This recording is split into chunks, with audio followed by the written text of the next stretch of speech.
Hello, I'm Bill, Aggie88 on YouTube. This is my first video with me actually in it, so bear with me. This is a response to Dylan from Noble Records' vinyl tag for summer of 2024. I also saw one from Kevin with Skylab's Audio, and that kind of urged me to go ahead and do my own. So basically I'm going to go through 20 different categories and give my 2 cents for each one. The first one was an album with summer in the name. The first thing that came up in my mind was the Beach Boys in the Summer. This is an incredible greatest hits collection. It was actually my parents' album that I inherited when they gave up on vinyl, but amazingly the sound is incredible. I think it was mastered by Wally Traugott, I'm not sure, but so many great songs everyone would know, and they're synonymous with summer. The next one is latest heavy pull. I don't know if I've had any real heavy pulls, but I did pick this one up recently, which is one of my favorite albums, was Peter Gabriel's So, and this is actually a promo version. I've had the CD for years, but I haven't had the album. Came out when I was in college. Such a great album. Of course, with Sledgehammer and In Your Eyes, which of course is famous in movies, but this is an all-time great. The next one is a whack-a-mole. So never done one of these before, but I've seen Mazzy do it. Let's see. Okay, this is actually a soundtrack. Alfie with Sonny Rollins and orchestra conducted by Oliver Nelson. This is a classic. This is an original Impulse. A great album, great sounding album, and Sonny Rollins is one of my favorite jazz artists of all time. Next is an album cover with an animal on it. Now in high school, Rush was my favorite group, and this came out after Moving Pictures. I was a little hesitant about it because of the addition of the synths, but over the years I've grown to really love this, and also I've had 2 Dalmatians over the last 30 years, which are sweet dogs and very pretty. Next one, and this is an album with a great story. I don't know if this is a great story, but so I went to school in the late 80s, early 90s in New Orleans, and there was a record store in the French Quarter called Record Ron's. It was the typical smoky record store with tens of thousands of records, and Ron was always there, kind of a gruff guy. But this album, when you looked at some of his records, it would have a PC on it, which was his personal collection. So I went up to buy it from him, and when I was checking out, he had a little tear in his eye, and he said that was a special record for him. This is a promotional version, and I just love this album with Moody's Mood for Love and Parker's Mood, which is amazing jazz vocal song. The next would be an album you'd be surprised to see in my collection. This is one, the Ohio Players, Fire. This is a great sounding record.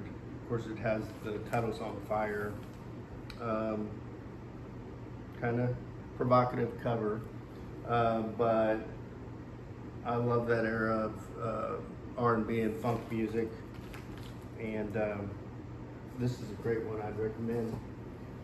The next one is Cheap Heat.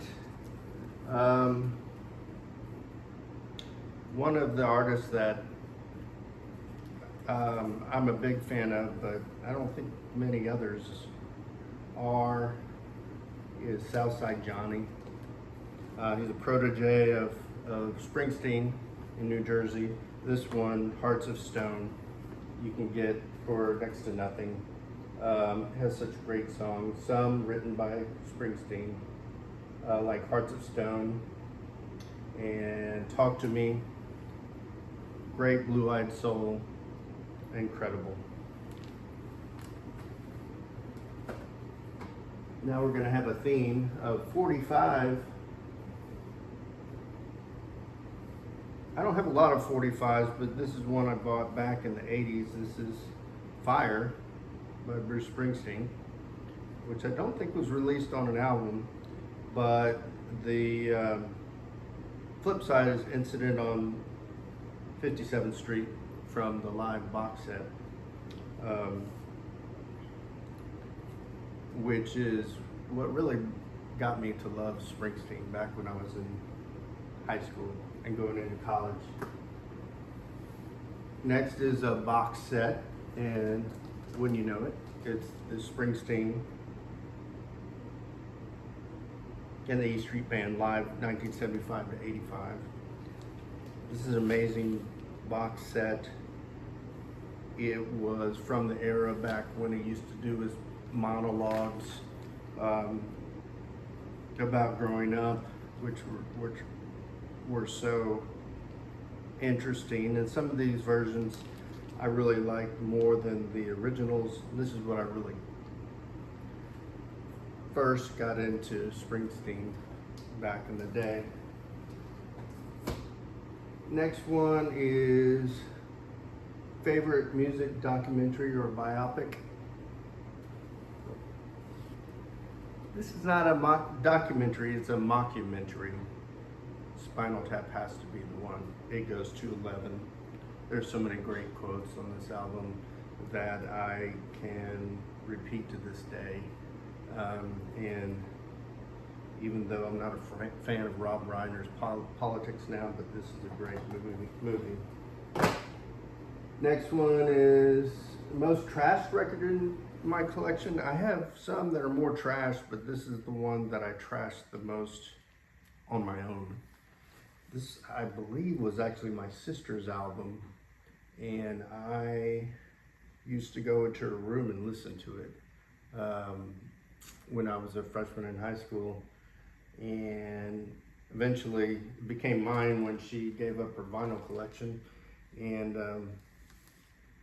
this one is worn to where it kind of looks white on the vinyl, but still sounds great. Next one is a local album in the Houston area.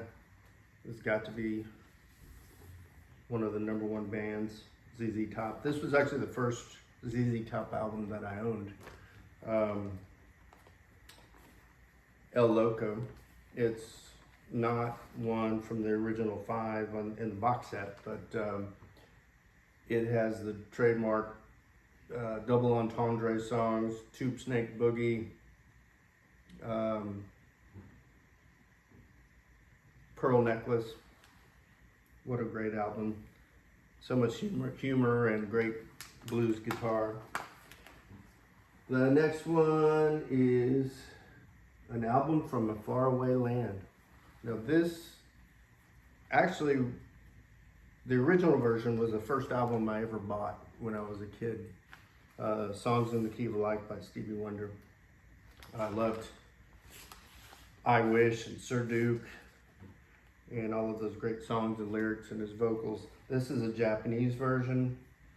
I wouldn't necessarily say this sounds better than the original, but it does include the 45, and it's cool to have. The next one is a soundtrack. This one's pretty normie, but this is one of the first movies that I saw that had a prominent soundtrack, The Big Chill.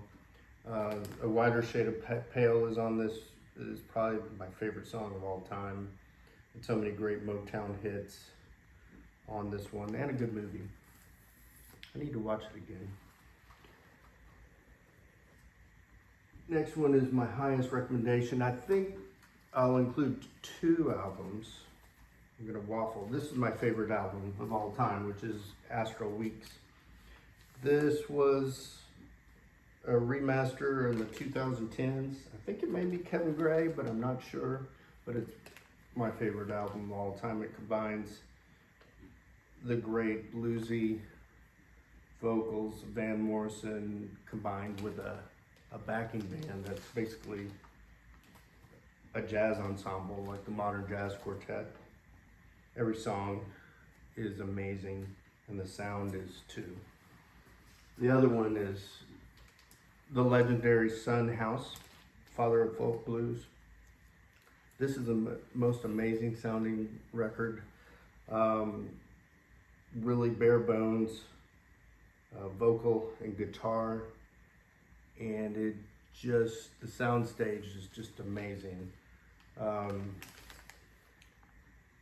This song, Grinning in Your Face, it's so gritty and so amazingly evocative. I would recommend this to anybody. The next one is highest on my want list. I'm not really sure, but I would like to get an RL version of Led Zeppelin 2 to compare with my MoFi. I've heard it before, but would love to find one in the wild. The next one is a channel shout out. It's got to be Rachel's Ghost. She's the godmother of the vinyl community. I also like to watch some of the gear videos, like the Skylabs Audio, which is vintage gear, and Darko. His videos are well produced with a lot of good information. Next one is a steal of a deal. This is not a steal of a deal now, but I bought this when I was in high school. I think for $6.99. It's The Doors Mobile Fidelity original master recording. Sounds great. I haven't had any other version, haven't felt the need to, but they were a steal back then. And the last one is a promo. I actually had the UHQR of this and then realized my promo version that I've had for years of Yes Fragile sounds better. It has more dynamics, more punch, and the white label promo, just amazing. So that is my contribution to the summer vinyl tag, and I appreciate everyone watching.